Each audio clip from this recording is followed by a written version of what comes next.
welcome to Rec Room, but this isn't any other Rec Room game. If you're oblivious, this is Merjohn's The Everlasting Nightmare. It's one of my favorite games on this channel, and basically, I've been working very hard on these type of videos for it. And since Rec Room shut down, I'm gonna explore Rec Room for a bit. And yeah, it's gonna be gone in 10 days. Probably gonna be 9 soon, too. So, we're gonna start with Firewall DLC, Chapter 2, and Chapter 3. We already did Chapter 1, so now it's time to do Chapter 2. It's time to do the Firewall Pass. I'll see you guys there. Okay, now, I've already done this part before, but in the past video, I can't upload it since it's too large for me to download on my phone, so I'm gonna put this in a small summary. Basically, this takes place after the normal game, Chapter 1, and after Meltdown, which Meltdown is after where she got shot in the head.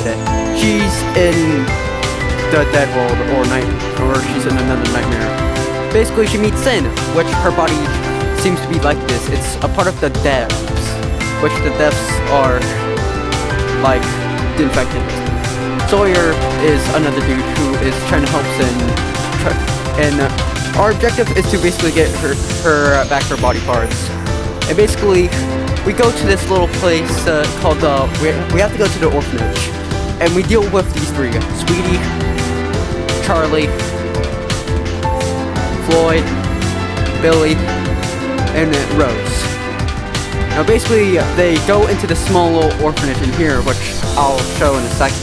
Okay, never mind. I forgot to record this part, so here we go.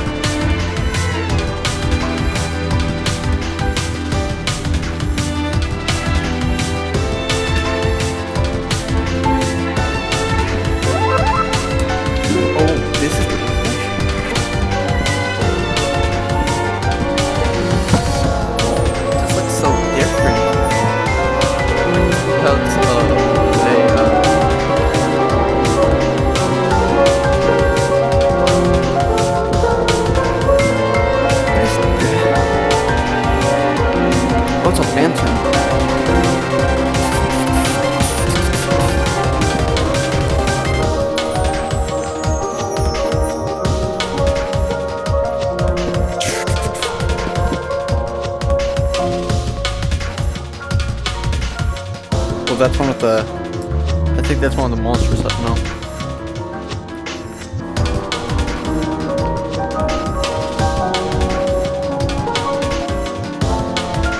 You know, this would actually be scary if it was in the actual game.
They were the whole time.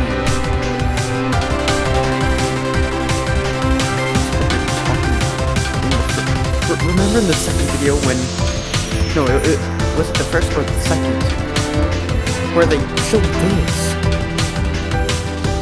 They showed this specifically.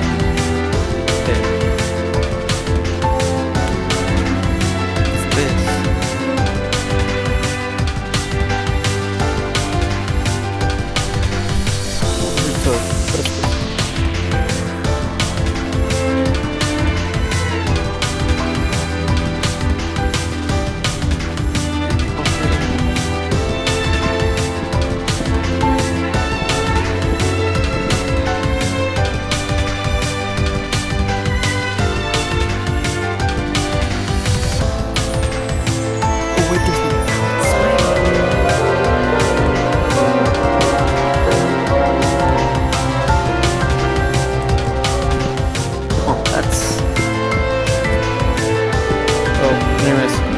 I'm gonna end the video. Thank you everybody for watching my video, and I hope you guys have a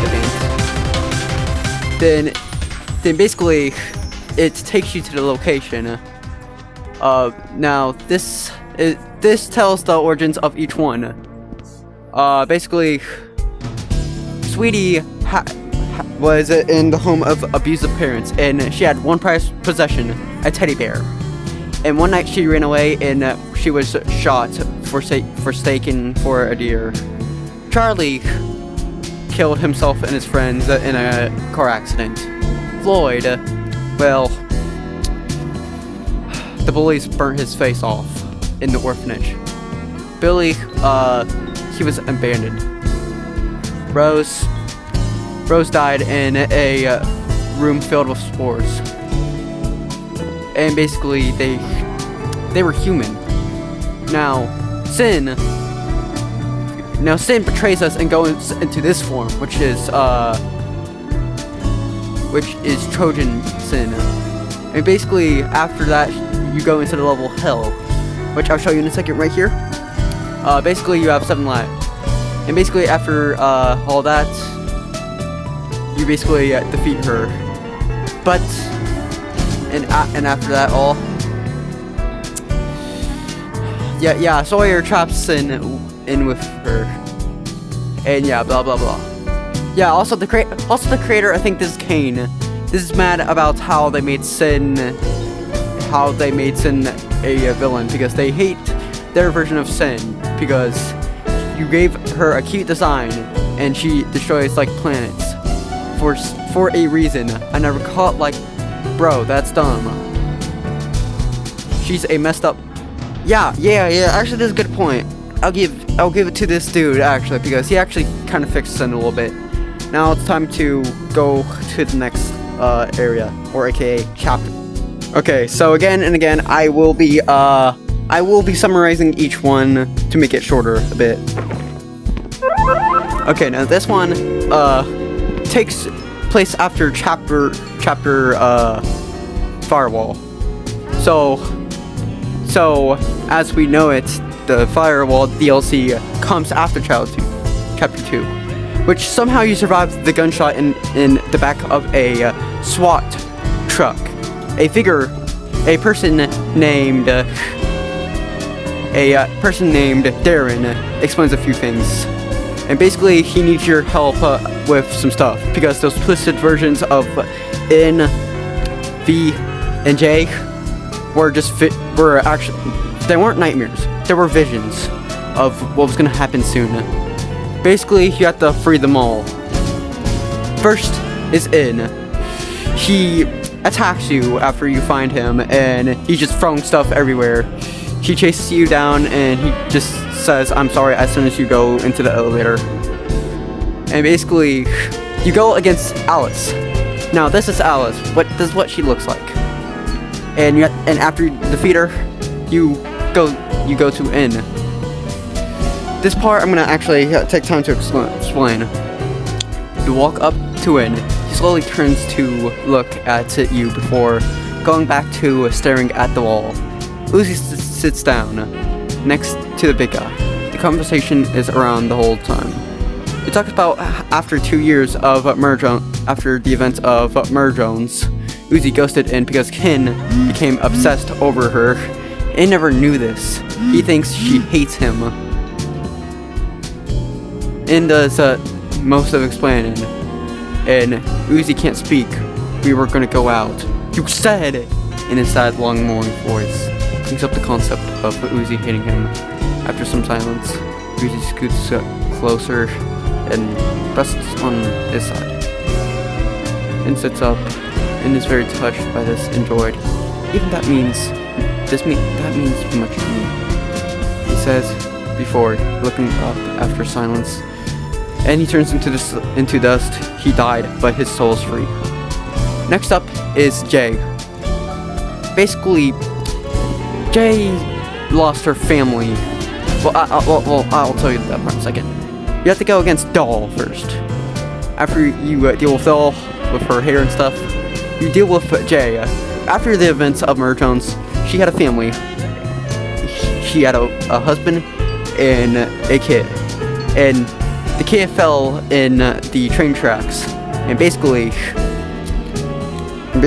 just and V couldn't. No, it's Jay. Jay couldn't save them, and basically just. And at the end, after Jay is done, she goes on the tracks and kills herself, setting her soul free. Last is V. Basically, you go to the forest and encounter V, but first you have to go against Lizzie. Basically, your objective against Lizzie is getting a radio of the voice of the little girl she killed, because after the events around that time, she went back to her deeds as a murder drone, and her most regret was killing that little girl. That's why we have to find the radio, and after that, the little girl's voice sings brightly, and her soul goes free. Now the ending, you return back to base. Darren is surprised and super happy, but then we get news that Ken, who's his dad, has escaped and they are infected with the death virus. Now, it's time to join the Spire, and now it's up to chapter 2. Okay, so I'm gonna do this one fast too. Basically, this is chapter 3 is the ending of the series. Picking up from where we go up,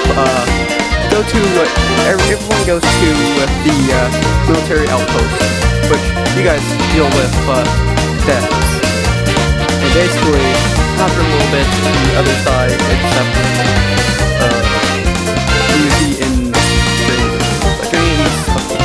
Drain has one more thing to do. Once burn that mountain down, but he dies and gets the opportunity to do the easy job is to destroy the top of the mountain section every something. Basically, after a little bit, Ken lets his soul free. After a little bit, they burn only because he had too much people to fly his life. So, after a little bit, you make it to the top, and see the big hole in the center of the top. Now you have two choices, drop it or don't drop it. If you don't drop it, you would take back to the library, close it, toss it to the side, and lean forward and fall into the pit. You just come to the death. It's the worst ending. Now this is kind of a good ending, but not really. After you drop it, it falls all the way down, and a light chunk on the bottom gets bigger and bigger until it turns into white. Which is almost like a comic. Basically, all the souls are free, including because they are dead, but now this is the ending. So, I'm gonna go ahead and put someone on the floor. Sorry that I'm doing this. I wanted to make this. Okay, now that we finished the series, I can now tell that my theory was wrong. If you remember, I said that there was something about the pills, about it all being like a science experiment. No, I was super wrong. That's on my bad. So, I'll tell you the lore. It starts off with Uzi. Basically, Ken has been obsessed with Uzi lately, and Nori leaves Ken, which causes, basically,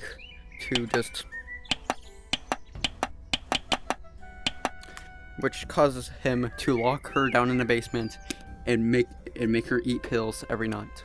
Now, these pills give her a vision of the depths. Basically, the depths are an infected type of thing, and she sees one of in the sewers, one of Jay in some little facility area, and V in a dance party room. And basically, after all that, you continue doing the pills until we make it to Meltdown. Now, Meltdown is the next part, I'm pretty sure. After she finally escapes from the basement, she's finally free from the pills, but she gets shot by by Ken, Uzi's dad. And she wakes up in this little world, and she has to help Sin with her body parts and has to get them. Now, she encounters those 5 monsters, basically. And at the end, Sin betrays us, aka Uzi, and Swayer takes in and takes her down along with him. After that, we wake up in the SWAT truck, find out that we survived the gunshot from Ken. Ken was arrested, and basically, those nightmares were visions.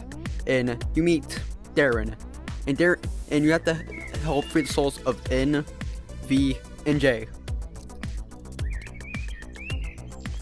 After that, Ken with the death infection basically just escapes, and you have to end everything. And after that, I think the true ending is the bad ending, where all the souls are free, including yours. Now, this video originally was going to be 1 hour long, and I was going to read everything, not leaving any speck of detail, but I'm sorry, guys. The video was just too long. It was 1 hour. I don't know why that always happens with the 1 hour videos. That's my bad. Now I just put these into different parts so that Nick can show them. But don't worry, at the end I'll show you the rooms that we went through, probably. Or at least one of them.